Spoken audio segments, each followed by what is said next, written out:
boys and girls, Miss Moyer here with chapter 2 of our book, A Horn for Louis. Last week we read chapter 1, and we learned that Louis is a little boy just like you, and he has dreams of playing the trumpet, but he is very poor, and he lives in a single room house with his mom and his little sister, and that he works for a family who is very kind. And this week we are going to learn about the family and the job that he does. So here we go with chapter 2 of A Horn for Louis. By the way, Reese's is here, my kitty cat, and she is feeling very playful. So if you see her tail come across the screen, or she might even join us on the screen for a little bit. So just be prepared if there's a cat. Here we go. Chapter 2, The Junkyard. The junkyard where Louis worked stood on the corner of Franklin and Perdido Streets. It was just a block from the Girard Street Cemetery. To get to work, Louis had to walk by the cemetery in the dark. There isn't much high ground in New Orleans. Most of the city is below the level of the Mississippi River, which flows past it. High walls called levees keep the water out, but water is never far away. Water would quickly fill a grave dug in the ground. So people in New Orleans are laid to rest above ground in cement and marble buildings. These buildings make a New Orleans cemetery look like a little town, a city of the dead. Some of Louis's friends were afraid to walk by the cemetery at night. Not Louis. He figured that the ghosts, if there were any, were on their way home by now.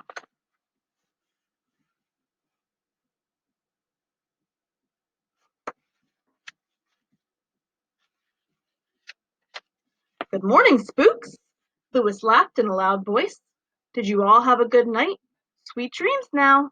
Don't let the bed bugs bite. Then he ran, just in case one of the spooks didn't find that so funny. Louis ran all the way to the junkyard. He arrived just as the first slice of the sun appeared above the roofs in New Orleans.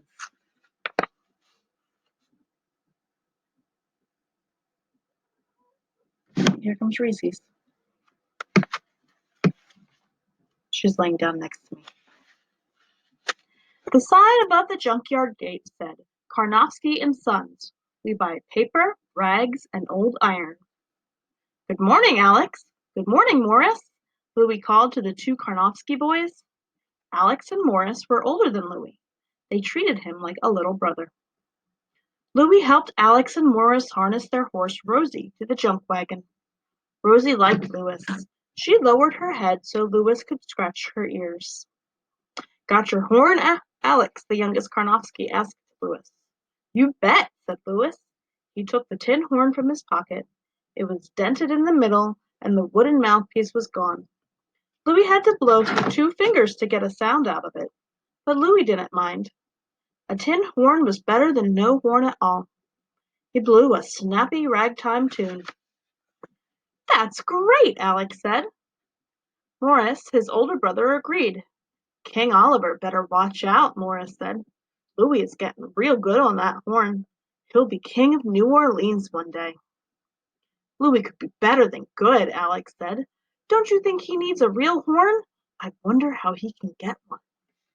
I wish I knew, Louis said. Horns cost a lot of money.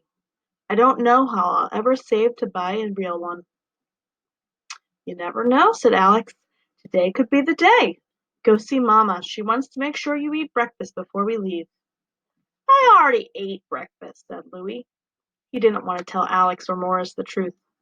Then you'll eat another one, said Morris. We know how much you like to eat. Hurry, it's almost time to go. Louis ran to the little house at the end of the junkyard. Pop Karnofsky was sitting reading the newspaper. Hello, Pop, Louis said when he came in through the door. Pop Karnofsky looked up. Hello, Louis. Are you ready to go to work? He asked. There's Pop Karnofsky, wearing a hat much like mine. And there's Louis and Mom Karnofsky feeding him.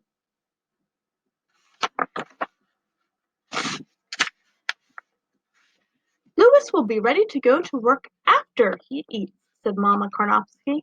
Louis, go wash your hands. Yes, ma'am. Louis carefully washed his hands at the sink.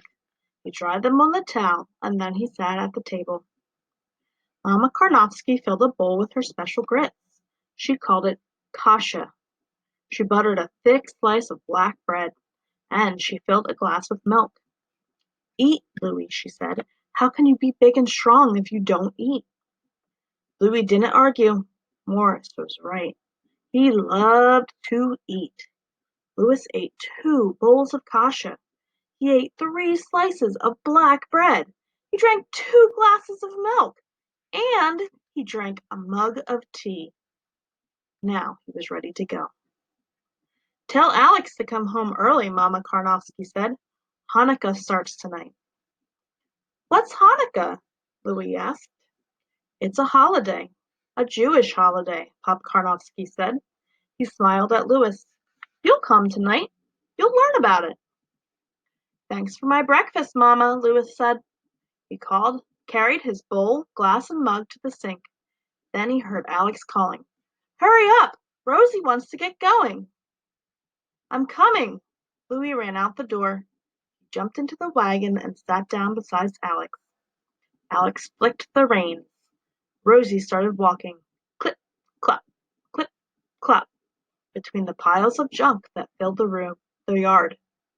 Morris opened the gate to let the wagon through. Louis thought about what Pop Karnofsky had said. He knew the Karnofskys were Jewish. He just wasn't sure what being Jewish meant. He did know that the Karnofskys were different from most of the other families he knew. Pop Karnofsky always wore a hat, inside and outside the house. Mama Karnofsky never cooked ham or pork. She never served milk and meat together. They closed the junkyard on Saturday, not Sunday. It is our Sabbath. We call it Shabbos, Alex once explained. In some ways, they were real different. Not many white families would let a black child sit at their table and eat from their dishes. Louis's mother hadn't believed it when he told her. They must be good people, she said. They are good people, Louis thought. He suddenly remembered what he was supposed to tell Alex. Mama says we have to come home early tonight. Tonight is... Louis could not remember the word. Hanukkah, said Alex. I didn't forget. Got your horn? Yeah, said Louis. Then off we go, said Alex. The junk is waiting. That is chapter 2. And in the first chapter, I asked you about your dreams and what you had dreams about. In this chapter, the Karnofskys are kind to Louis, even though not everyone else is. And Louis says that they are good people when his mom says that they must be. Your assignment this week is to do something kind for someone in your house.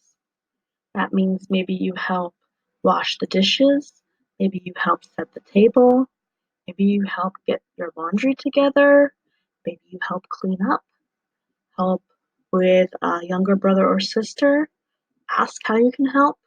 That is being kind. When you do something kind, write it down and let me know how it makes you feel. A lot of you asked your mom or dad to send me in your assignment from last week on Class Dojo, and I got all of the pictures, and they were wonderful. Every single one of them made me smile. So again, you're going to do a kind something.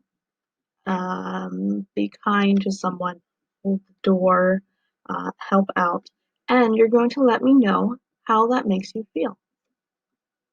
Also, I'm going to include a link down below in our YouTube for you to go listen to a song that Louis Armstrong wrote and sings called What a Wonderful World.